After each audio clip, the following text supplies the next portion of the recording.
special welcome if you're watching on onespotmedia.com.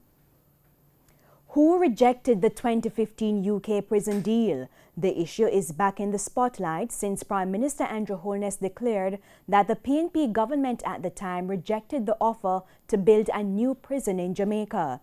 But as TVJ's Kalisha Williams reports, PNP President Dr. Peter Phillips has rubbished the argument.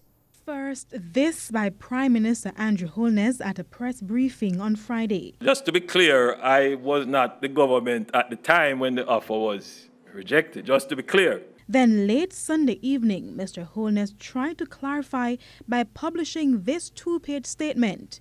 PNP administration rejected UK prison offer. That, however, left people with more questions than answers. But why?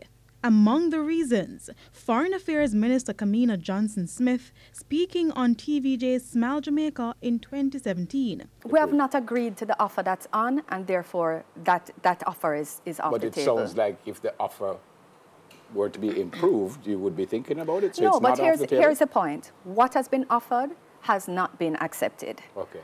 So what was on offer has not changed, and we have not changed our position in accepting it. So the deal is off the table. In 2015, British Prime Minister David Cameron announced that the UK is to spend £25 million to build a prison in Jamaica so that foreign criminals in the UK can be sent home to serve sentences. It sparked controversy, with the opposition JLP at the time saying the money could be put to better use, for instance, building more schools. But in Sunday's statement, Mr. Holness said his administration did not actually reject the offer. He said the PNP rejected the offer because they did not follow through with the non-binding MOU with the UK. It said from the known actions of the PNP, or lack thereof, one could conclude that the PNP had in fact rejected the 2015 offer set out in the MOU. On Monday, opposition leader Dr. Peter Phillips responded, pointing fingers back at Prime Minister Andrew Holness and the Jamaica Labour Party. The Prime Minister stood up in the Parliament from when Mr. Cameron, the British Prime Minister, was there and said he was then the leader of the opposition and said he was not supportive. It was an issue on which certainly the government of the day wanted some consensus around. But the record is clear. The Jamaica Labour Party government, from it was in opposition, expressed its rejection of the thing, which was generated controversy. So we did not move forward with it, but they confirmed that they were not. It was a proposal at the time when Cameron was visiting. It was a definitive rejection when Holness was Prime Minister. But why was this 5-year-old controversy reignited? It started when the Independent Commission of Investigations, INDICOM, published gruesome images of an inmate, Noel Chambers, who died in prison this year after waiting 40 years without a trial.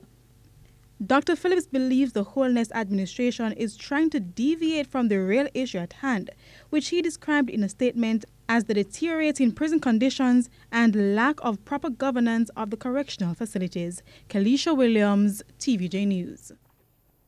Sections of West Kingston remain tense following last night's gun attack on a police team.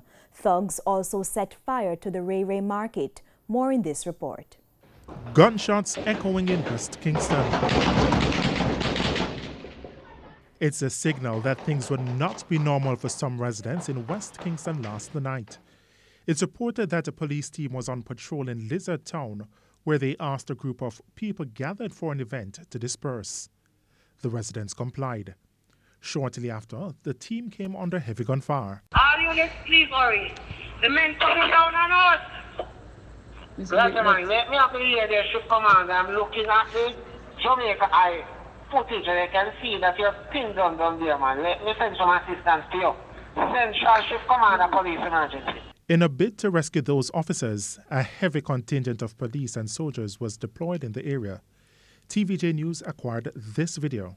We are Jamaicans, people. Look how they're dealing with us. They keep on balling for murder.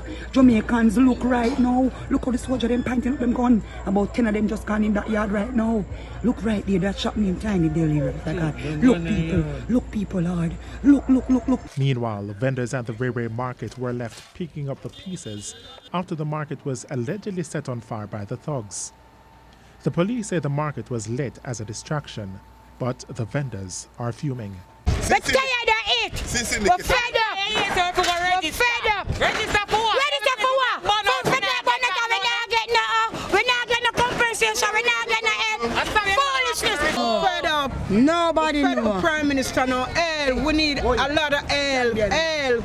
Because all of the things them get burned out. The people that want to walk on the roadside and them save a barrel. They want help. H-E-L-P we need. Assistant Commissioner for Area 1 of the Jamaica Fire Brigade, Andrew Russell, says when they arrived on the scene, the market was engulfed in flames.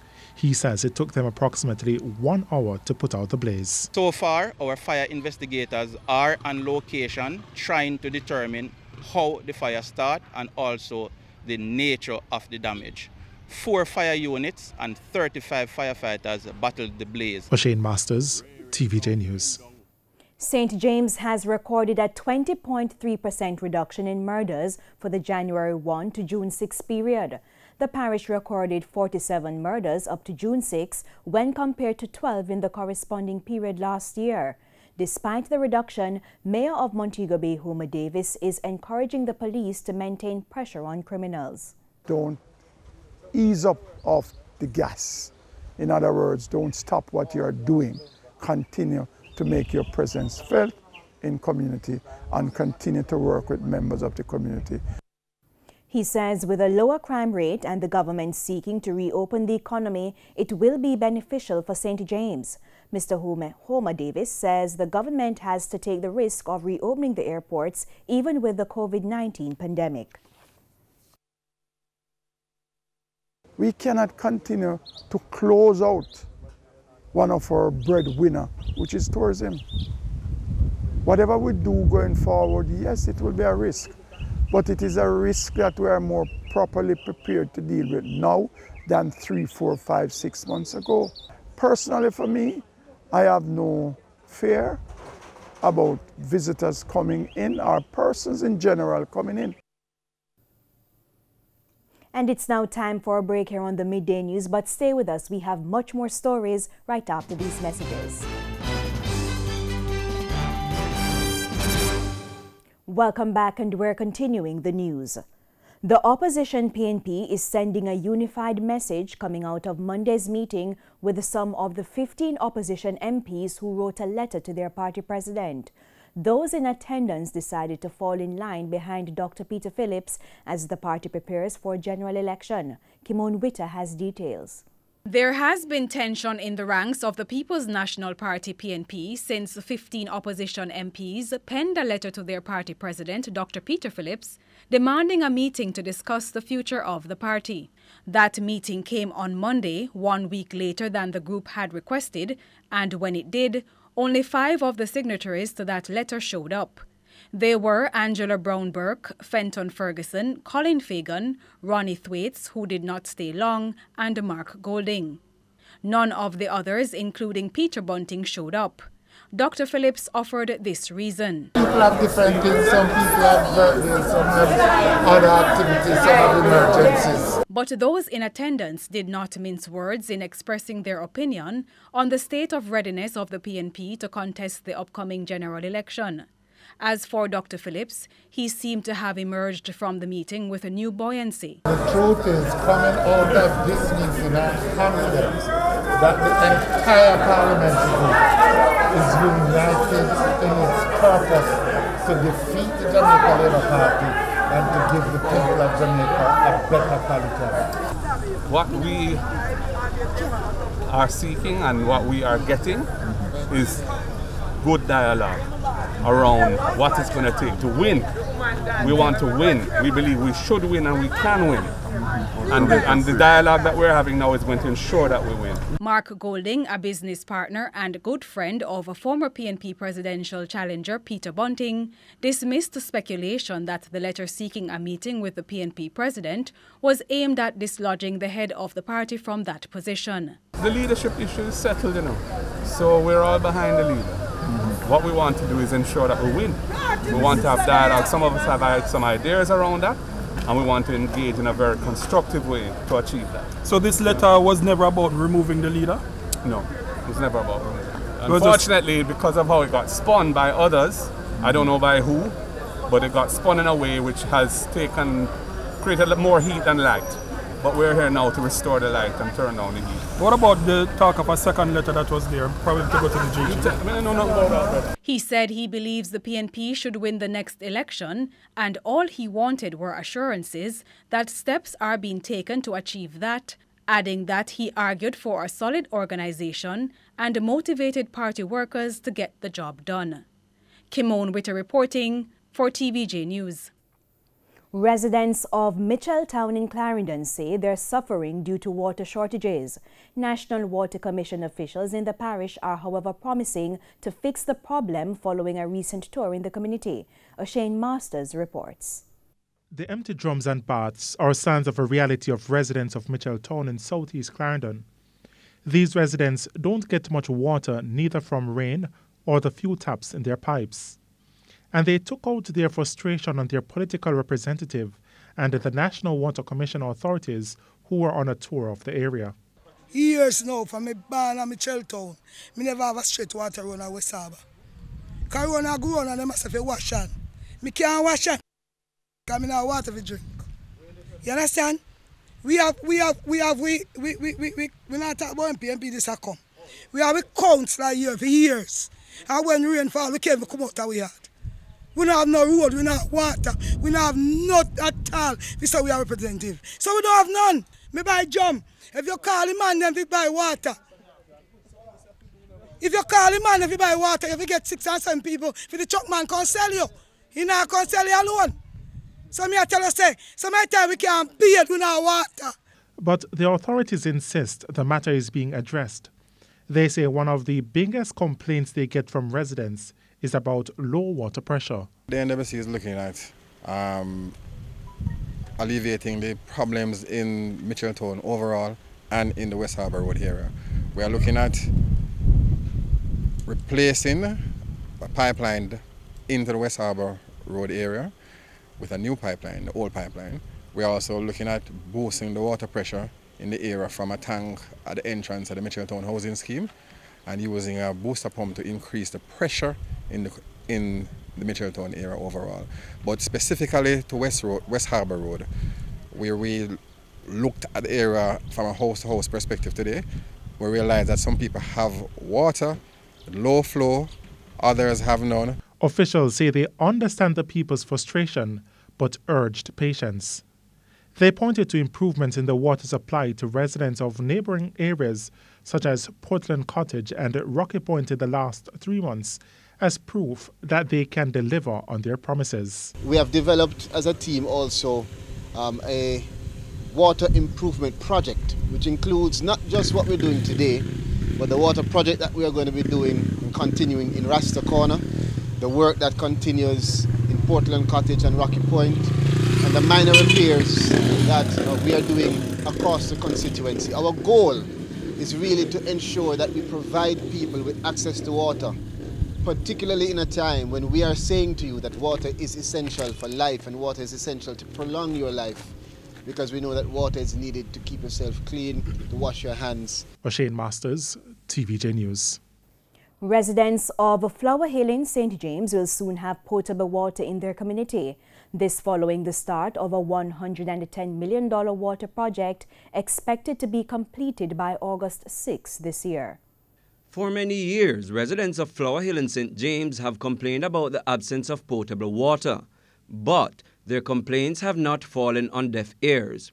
In March of this year, the community saw the official launch of a water project geared towards supplying piped water. However, The project, which is valued at $110 million, started on Monday. So far, the work has started. We have completed the line from Carroll Gardens pumping station number 2 to Torado Heights tank, and we're now laying from Torado Heights up to Flower Hill. This morning we looked at the reservoir site, which has been, the road has been cut in there. There we're going to be putting a 100,000 gallon tank and a pumping station. The pumps are here and should be start installing next week. JPS are basically carrying their power lines to the station. Rural Water is putting in a 100,000 gallon reservoir. In Flower Hill, we already have a 250,000 gallon tank. So with that coupled up, you have 350,000 gallon of water every day. And this is what we're looking forward to. Member of Parliament for St. James Central, Heroy Clark, believes the completion of the project will help to revive the community. Every day. And this is what we're looking forward to, because it is going to make sure that the Bami factory can expand, because water is part of their livelihood to make the Bami that they have to export. Also, the school was so affected because they didn't have water on a daily basis, and it is the little kids that were always there, and therefore they had to close the school. So we can look at reopening the school once more. He adds that neighboring communities such as Scheme, Bud Hill, Rosemount and Belinda will also benefit from the project. The project was funded through the government's CAP program. It will consist of 2 relifting stations, storage tanks and gravity lines, which will be fed with water from the Greater Montego Bay water system. Managing Director of Rural Water Supply, Audit Thompson, says the project is expected to be completed in time for Jamaica's 58th Independence Day celebration. All being well, water will be in Flower Hill by Independence. We might take some amount of time after to fix up the distribution system. Prince Moore, TVJ News. Workers at the Port Maria Fire Station construction site in St. Mary staged a protest yesterday demanding money due to them. The workers say they are upset about the non-payment of wages by their employer, Marshall Construction Company Limited. The workers are also demanding improved working conditions. The laborers locked the main gate to prevent persons from entering the construction site.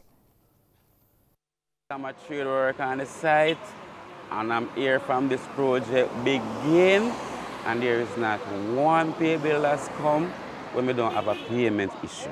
Every time we get a pay bill, them say, all right, Monday morning we go query, nothing, dead this and no.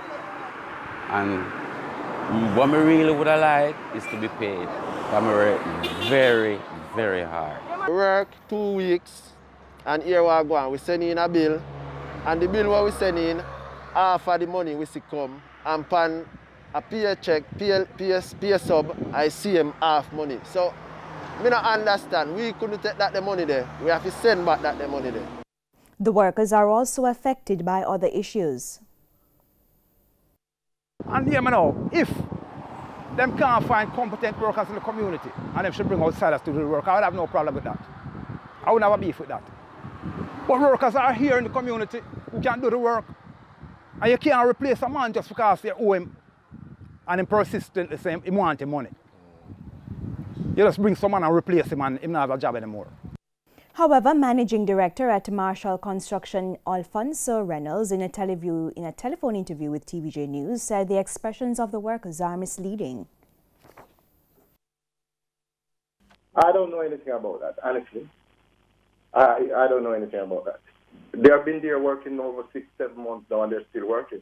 So if there was a situation like that, why would they stop for a long time? Whenever pay bill has been sent into office, it's been paid. Sometimes it's over measurement. Based on when we check back on our drawing and all that, it's overpaid, over measurement. All right, the measurements are wrong. We made our corrections to the measurement, and we send the pay bill. The new state-of-the-art fire station is estimated to cost $217 million. Work started on the fire station in March this year. And in sports, international cricket will start to get back on its feet following the coronavirus shutdown after the West Indies team arrived in England this morning. Jermaine Brown reports. The West Indies arrived in Manchester, England on Tuesday morning to begin their historic three-test tour. They are the first international sports team to arrive in the United Kingdom since the coronavirus lockdown began in March. The 25-man squad, with enough reserves to enable them to train and play 2 practice matches against each other before the opening test, landed at Manchester Airport before being transferred to Old Trafford, where they'll stay in quarantine for the next 3 weeks. The tour party, led by all-rounder Jason Holder, wore face masks as they became the first international sports team of any kind to move around the world in order to fulfill fixtures that have widely been decimated by COVID-19. The three-test series, originally due to begin on June 4, starts on July 8 at biosecure venues without spectators. All 39 members of the touring party, including 25 players, tested negative for COVID-19 before taking a chartered flight from Antigua to Manchester. They'll be tested again as they enter quarantine at Emirates Old Trafford. The second and third matches will take place at Old Trafford. Both venues have hotels on site. Jermaine Brown reporting for TVJ Sports. And that's the Midday News. I'm Andrea Chisholm. Join us at 7 for the Primetime News Package. On behalf of the news, sports and production teams, good afternoon.